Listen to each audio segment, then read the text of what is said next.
Everyone, welcome to Akhil Priya classes. मैं हूं प्रियंका अखिलेश दीक्षित और आज हम करने जा रहे हैं क्लास 8 का chapter number 8 cell structure and its function. तो इस चैप्टर में हम बहुत सारी नई नई चीजें पढ़ेंगे और बहुत ही इंपॉर्टेंट और इंटरेस्टिंग चैप्टर है। हम इस चैप्टर में पढ़ेंगे सेल क्या होता है, सेल की डेफिनेशन क्या है, इसकी डिस्कवरी कहाँ से हुई और इसमें यूनिसेलुलर मल्टी सेलुलर क्या होते हैं, इसका स्ट्रक्चर कैसा होता है, शेप एंड साइज कैसा होता है। ये ऑल चीजें जो है हम इस वीडियो में इस चैप्टर के अंडर पढ़ेंगे। चलिए इस वीडियो को स्टार्ट करने से पहले हम पढ़ लेते हैं कि डिस्कवरी कैसे हुई थी हमारी सेल की। तो चलिए देख लेते हैं जल्दी से। 1665 में रॉबर्ट हुक नाम के एक साइंटिस्ट थे जिन्होंने खुद के ही बनाए हुए मैग्नीफाइंग डिवाइस के under bark of a tree का एक पार्ट कॉर्क उसको एग्जामिन किया। कॉर्क बेसिकली क्या होता है? कॉर्क होता है पेड़ की छाल। तो उन्होंने एक बहुत ही थिन स्लाइस ली और उसे क्या है खुद के ही बनाए हुए माइक्रोस्कोप के अंडर स्टडी किया और उन्होंने नोटिस किया कि इसमें बहुत सारे पार्टीशन बॉक्सेस या कंपार्टमेंट्स जो हैं वो दिखाई दे रहे हैं। और उन्होंने ये भी नोटिस किया कि हर एक कंपार्टमेंट जो है खुद को एक वॉल से सेपरेट किए हुए है और इसी तरह उन्होंने हर एक बॉक्स का नाम क्या दिया? सेल। इस तरह उन्होंने एक डेड सेल ऑफ प्लांट उसको स्टडी किया और जैसे जैसे फर्दर इलेक्ट्रॉनिक माइक्रोस्कोप की डिस्कवरी हुई उससे क्या है सेल्स ऑफ लिविंग ऑर्गेनिजम्स उनकी भी स्टडी हुई और हमें various structures of cell organelles पता चले, उनके क्या फंक्शंस होते हैं वो हमें इम्प्रूव्ड माइक्रोस्कोप्स के साथ में पता चलते रहे। इस तरह क्या है सेल की स्टडी का बेसिस जो है रॉबर्ट हुक ने दिया। और जैसे कि हम अपनी बिल्डिंग बनाते हैं तो बिल्डिंग बनाने में जो ब्रिक होती है वो एक के ऊपर एक करके हम उसको कोई भी शेप या डिज़ाइन दे सकते हैं। इसी तरह क्या है सेल को बताया गया कि सभी लिविंग वर्ल्ड में जितने भी ऑर्गेनिजम्स हैं उनका जो बेसिक स्ट्रक्चरल यूनिट है वो सेल है, जिसको क्या है बहुत ही फिक्स पैटर्न में अरेंजमेंट होता है और उनका साइज़ और शेप जो है वो डिफाइन होता है। इसी तरह अगर हम बात करें ओनियन टिश्यू की तो उसकी भी एक थिन स्लाइस लेकर उन्होंने माइक्रोस्कोप के अंडर जो है चेक किया गया, स्टडी की। उसमें भी क्या है हमें बहुत सारे जो है इसी तरह का सेल का अरेंजमेंट दिखाई देगा जिसमें क्या है हर एक सेल जो है दूसरे से एक वॉल के थ्रू सेपरेटेड है। तो इस तरह हमें पता चला कि सेल जो है हमारी सभी लिविंग ऑर्गेनिजम्स का एक बेसिक स्ट्रक्चरल यूनिट है। जैसे जैसे फर्दर इम्प्रूव्ड माइक्रोस्कोप्स की डिस्कवरी होती रही तो हमें पता चला कि लिविंग ऑर्गेनिजम्स के जो सेल हैं वो जैसे ब्रिक वॉल या अनियन पील दिखाई दे रहा है, उससे उसका स्ट्रक्चर कई गुना कॉम्प्लेक्स है और उसमें बहुत सारे सेल ऑर्गेनल्स जो हैं वो प्रेजेंट होते हैं। ये था हमारी कि कैसे डिस्कवरी हुई हमारे सेल की। चलिए अब हम देख लेते हैं कि हमारे सेल की जो डेफिनेशन होती है वो क्या होती है और कैसे फॉर्म होता है। ठीक है, अभी हमने डिस्कवरी देख ली सेल की कि कैसे होती है। तो सेल आपको पता चल गया कि सेल क्या है। अगर एक ब्रिक वॉल है तो ये जो है एक एक कंपार्टमेंट्स जो हैं बॉक्सेस हैं, ये क्या है आपके सेल हैं जिनका क्या है अरेंजमेंट होता है। ठीक है, अब ये सेल जो हैं ग्रुप बना लेंगे, यानी कि इस तरह इन्होंने क्या किया ग्रुपिंग बना ली। अब इन्होंने ग्रुपिंग बना ली, एक यहाँ पर आए उन्होंने ग्रुपिंग बना ली। तो जब ये इस तरह ग्रुपिंग कर लेते हैं स्पेसिफिक सेल्स तो वो क्या बना लेते हैं टिश्यू, यानी कि इस टिश्यू के अंदर क्या है बहुत सारे सेल्स हैं वो कंबाइन होकर स्पेसिफिक टाइप ऑफ फंक्शन जो है उसे परफॉर्म करते हैं। ठीक है, तो सेल क्या है फिर भी इसका बेसिक यूनिट रहा। सेल से जब ग्रुप ऑफ सेल्स कंबाइन होते हैं तो वो बनाते हैं टिश्यू। अब टिश्यू क्या होते हैं, जैसे हमारे टिश्यू हो गए। अब जब हमारे टिश्यू कंबाइन होंगे, जैसे हमारी बॉडी के अंदर क्या है नर्व टिश्यू है और मस्कुलर टिश्यू है। ठीक है, तो जब ये टिश्यू जो है कंबाइन होंगे तो ये क्या बनाएंगे एक ऑर्गन, जैसे कि आपका स्टमक बन गया, आपका हार्ट बन गया, इस तरह क्या है ये ऑर्गन बनाएंगे। जब ये ऑर्गन आपस में कंबाइन होंगे तो ये एक ऑर्गन सिस्टम बनाएंगे। जैसे अगर हम बात करें डाइजेशन की, तो डाइजेशन की बात करेंगे तो हमें पता है कि इसके अंदर कौन कौन सा ऑर्गन सिस्टम आ रहा है। स्टमक की बात हो रही है, स्मॉल इंटेस्टाइन की बात हो रही है, लार्ज इंटेस्टाइन की बात हो रही है। तो इस तरह क्या किया उन ऑर्गन ने ग्रुपिंग बनाई कि हमारा, क्योंकि टिश्यूज ने क्या किया था, टिश्यूज ने ग्रुप ऑफ सेल्स कंबाइन किया था ताकि स्पेसिफिक टाइप ऑफ फंक्शन जैसे डाइजेशन हो गया, रेस्पिरेशन हो गया, ठीक है, इजेशन हो गया, तो हम इसको क्या करेंगे फॉलो करेंगे।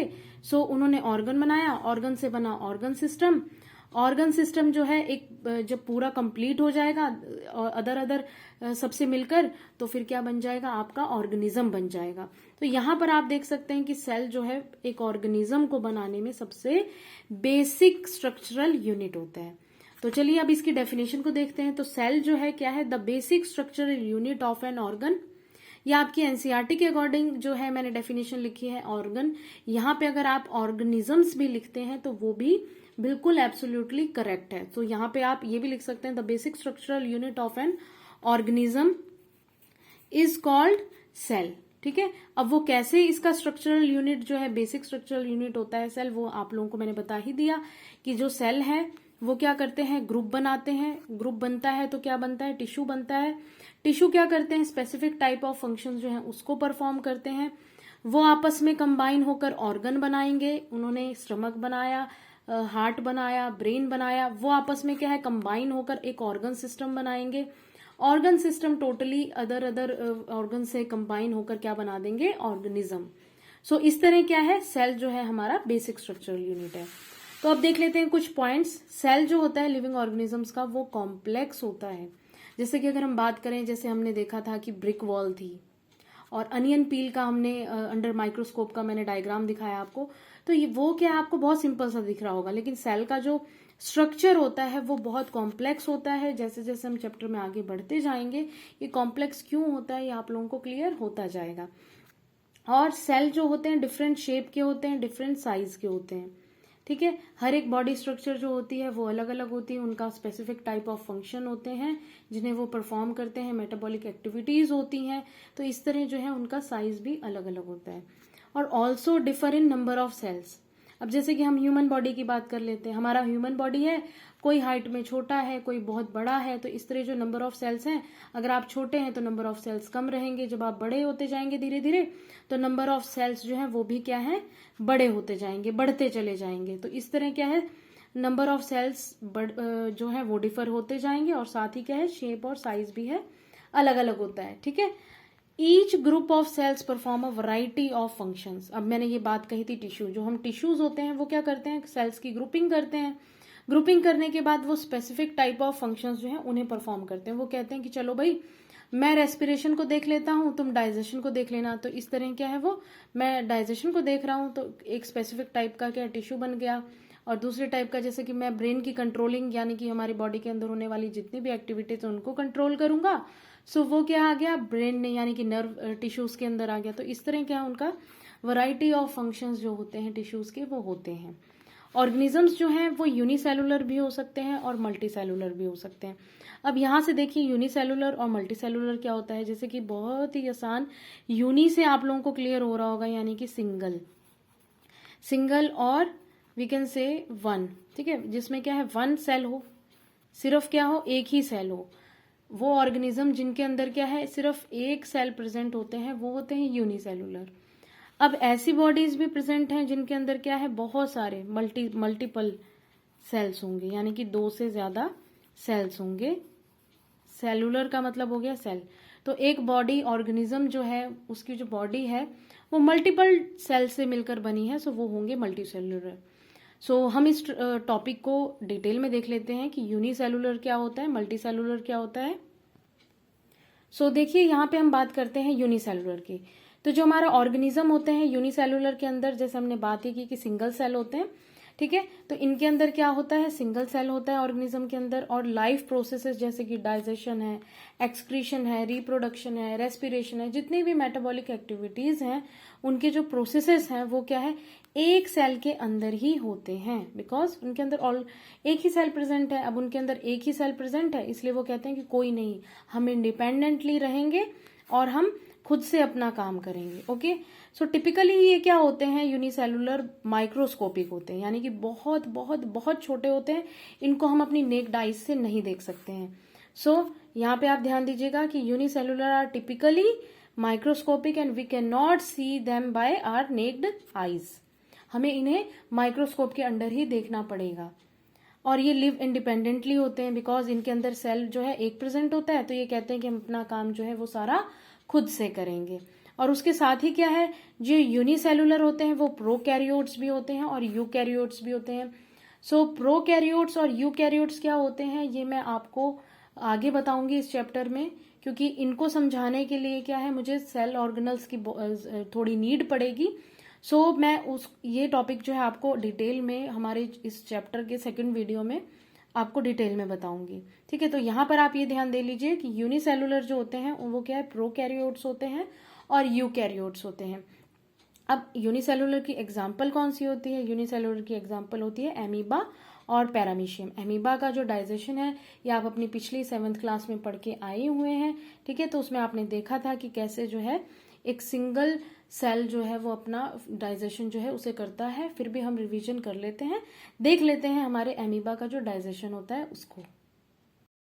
ये हमारी यूनिसेलुलर बॉडी पैरामीशियम का फिगर है और ये हमारा एमीबा है जिसमें आप देख रहे हैं इसकी कोई भी डेफिनेट शेप नहीं होती, कॉन्टिन्यूसली ही इसकी शेप चेंज होती रहती है। इसमें होते हैं प्रोजेक्शंस, जैसे ही कोई फूड पार्टिकल ये देखते हैं तो उसे ट्रैप करके अपने अंदर एंगल्फ कर लेते हैं, इंजेस्ट करते हैं और डाइजेशन करते हैं।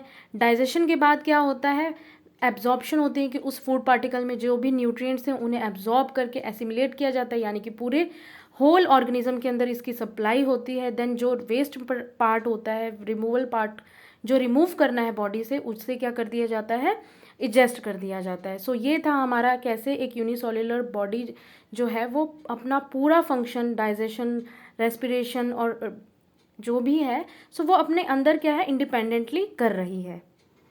अब हम बात करते हैं मल्टी सेलुलर की। तो मल्टी से आपको पता है कि जिसमें क्या है मल्टीपल टाइप के सेल जो है वो प्रेजेंट हैं। ठीक है, तो एक ऐसा ऑर्गेनिज्म जिसके अंदर क्या है मल्टीपल सेल्स प्रेजेंट हैं उन्हें हम कहते हैं multicellular body.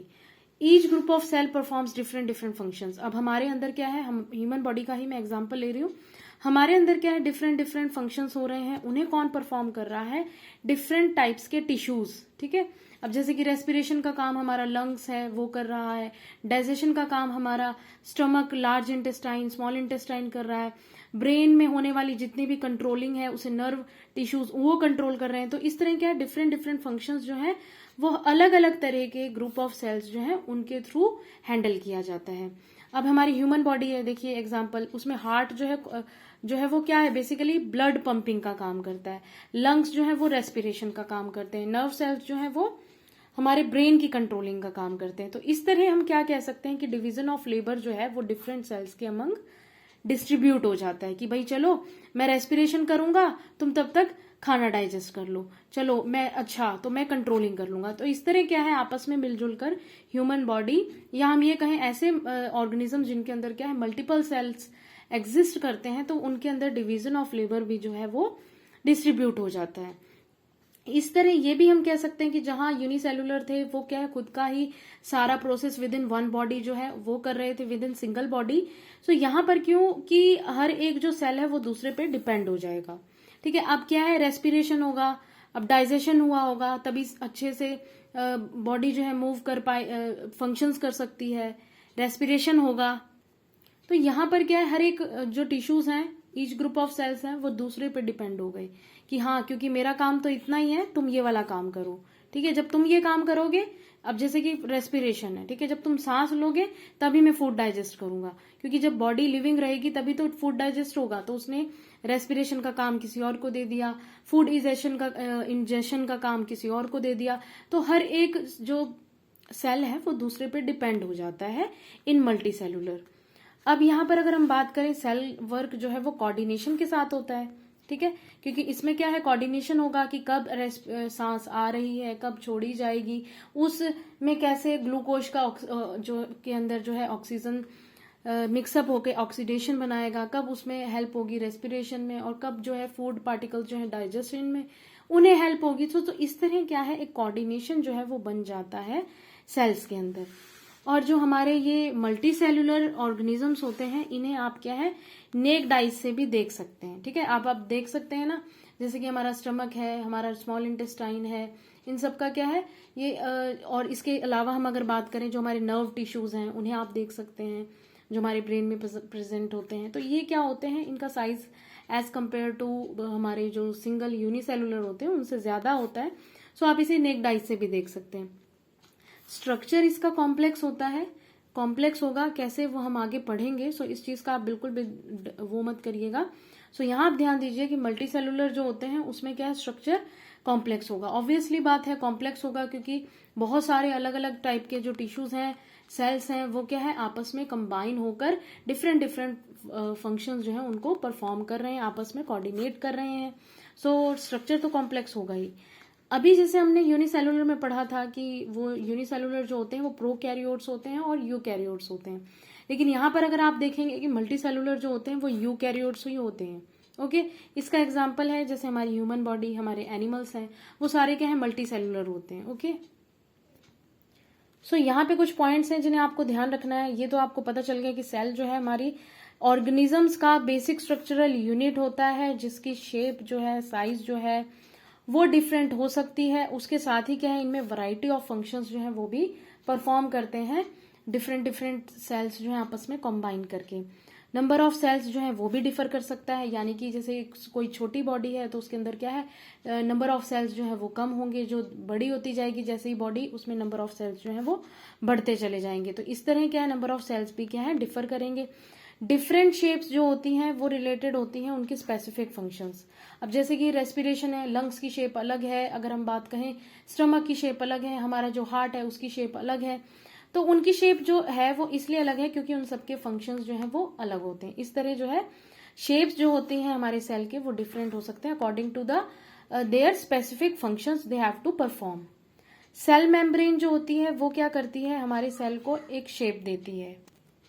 Cell membrane क्या होता है, इसे हम डिटेल में आगे फर्दर के सेकंड पार्ट जो है हमारी इस चैप्टर का उसमें पढ़ेंगे, लेकिन मैं यहाँ शॉर्ट में बता देती हूँ कि सेल मेम्ब्रेन क्या होती है, सबसे आउटर मोस्ट कवरिंग होती है। जैसे कि हमारा सेल है तो इसकी जो आउटर मोस्ट कवरिंग होती है उसे सेल मेम्ब्रेन कहा जाता है। तो वो क्या देती है, हमारे सेल को एक शेप देती है। ठीक है, उसकी हमारा जो सेल है वो डिफरेंट डिफरेंट शेप का हो सकता है, स्फेरिकल हो सकता है, इलांगुएटेड हो सकता है, स्पिंडल शेप हो सकती है, तो उसकी शेप जो है वो अलग अलग हो सकती है। तो हमारा सेल मेम्ब्रेन जो है वो उनकी शेप देने के लिए रिस्पॉन्सिबल होता है।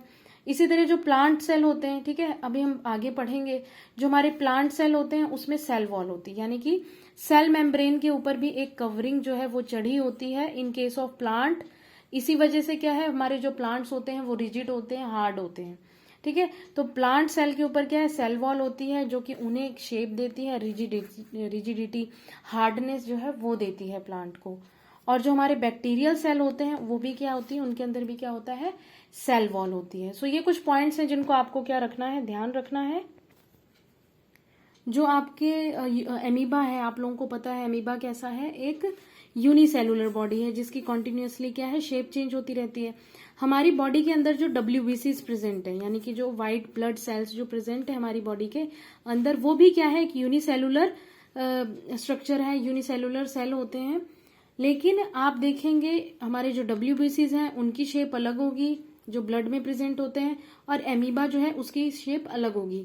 ऐसा क्यों होता है, क्योंकि इन दोनों का जो फंक्शन है वो अलग अलग होता है, इस वजह से उनका जो स्ट्रक्चर है, शेप है, वो भी अलग होगा। तो ये आपको ध्यान रखना है कि फंक्शंस के अकॉर्डिंग जो है किसी भी बॉडी की शेप और साइज जो है वो अलग होता है। जैसे आपको फिगर में दिखाई दे रहा है, तो हमारे सेल्स जो हैं वो राउंड शेप के भी हो सकते हैं, स्फेरिकल भी हो सकते हैं, इलोंगेटेड शेप के भी हो सकते हैं, और हमारे सेल जो हैं बहुत लॉन्ग भी हो सकते हैं, स्पिंडल शेप के भी हो सकते हैं, और उसके साथ कुछ सेल्स जो हैं वो ब्रांच्ड भी हो सकते हैं। जैसे अगर हम बात करें हमारे नर्व सेल की, जो कि रिसीव और ट्रांसफ़र करते हैं message from brain to any part of the body. ठीक है, तो इस तरह जो है हर एक सेल का जो स्ट्रक्चर है, शेप है, वो क्या डिपेंड करेगा कि वो किस स्पेसिफिक टाइप का फंक्शन जो है उसे परफॉर्म कर रहा है। और हर एक सेल जो है वो अपने आप को सेल मेम्ब्रेन के अंदर एंक्लोज किए हुए है, जो कि शेप भी देता है सेल को। सो आई होप ये आप लोगों को क्लियर हो गया होगा।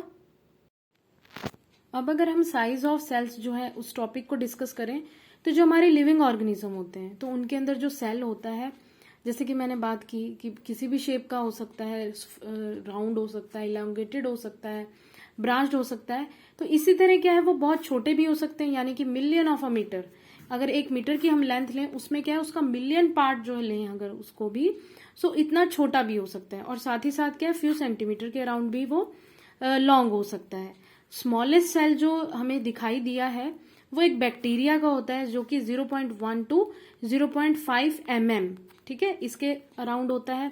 और अगर हम लार्जेस्ट सेल की बात करें तो वो होता है 170 mm टू इंटू 130 mm, जो कि एक ऑस्ट्रिच का एग होता है। तो वो क्या है, सबसे लार्जेस्ट सेल होता है। और ये चीज जो है, इस चीज को आपको नोट करके रखना है कि जो साइज होता है हमारे सेल का, उसका कोई भी रिलेशनशिप नहीं होता कि जो बॉडी का साइज है, ठीक है। अगर हम बात करें, अगर हमारे पास एक रैट है तो उस रैट का भी जो, ये मैंने बहुत बड़े बना दिए सेल, बहुत छोटे छोटे से जो है इस तरह क्या है, उसका भी सेल होगा। और ये जरूरी नहीं है कि अगर हम रैट की बात कर रहे हैं और अगर हम एलिफेंट की बात करने लगे तो एलिफेंट के अंदर इतने बड़े बड़े सेल होंगे। तो ये ध्यान देना है, एलिफेंट के अंदर भी क्या है, इसी तरह जो है छोटे छोटे सेल जो है आपस में अरेंज होके एक पूरी होल ऑर्गेनिज्म जो है वो बनाएगा। तो जो साइज होता है किसी भी सेल का, उसका कोई रिलेशनशिप नहीं है कि बॉडी का साइज कितना है, ठीक है। वो चाहे रैट का साइज हो या एलिफेंट का साइज हो, तो वो डिपेंड करेगा कि वो सेल का कितना साइज है, बॉडी के साइज पे नहीं डिपेंड करता है। और उसी जगह साइज जो होता है सेल का, वो रिलेट करता है उसका कैसा फंक्शन है, ओके, किस बॉडी का कैसा फंक्शन होता है, वो उसी बिहाफ पे किसी भी पर्टिकुलर सेल का साइज डिपेंड करता है। सो आई होप ये आप लोगों को क्लियर हो गया होगा। सो हमारी इस चैप्टर की फर्स्ट वीडियो जो है, उसका हमने जो टॉपिक्स हैं उन्हें कवर कर लिया है। आई होप आप लोगों को क्लियर हुआ होगा। सो हमारी इस चैप्टर की जो नेक्स्ट वीडियो है, उसमें हम पढ़ेंगे सेल स्ट्रक्चर एंड फंक्शंस। हम पढ़ेंगे कि कौन से different cell structure, cell organelles जो है हमारी सेल के अंदर प्रेजेंट होते हैं, उनका क्या स्पेसिफिक फंक्शंस होते हैं, उसे डिस्कस करेंगे। सो आई होप आप लोगों को क्लियर हुआ होगा। अगर आपको क्लियर हुआ तो जल्दी से लाइक बटन को प्रेस करिए, फ्रेंड्स के साथ शेयर करिए, कमेंट करके आप बता सकते हैं वीडियो आपको कैसी लगी। और अगर आपकी कोई भी क्यूरी है, सजेशन है, वो भी आप मुझे कमेंट कर सकते हैं। और आप मुझे अखिल प्रिया क्लासेस ऑन इंस्टाग्राम पे भी फॉलो कर सकते हैं। Thank you so much for watching this video.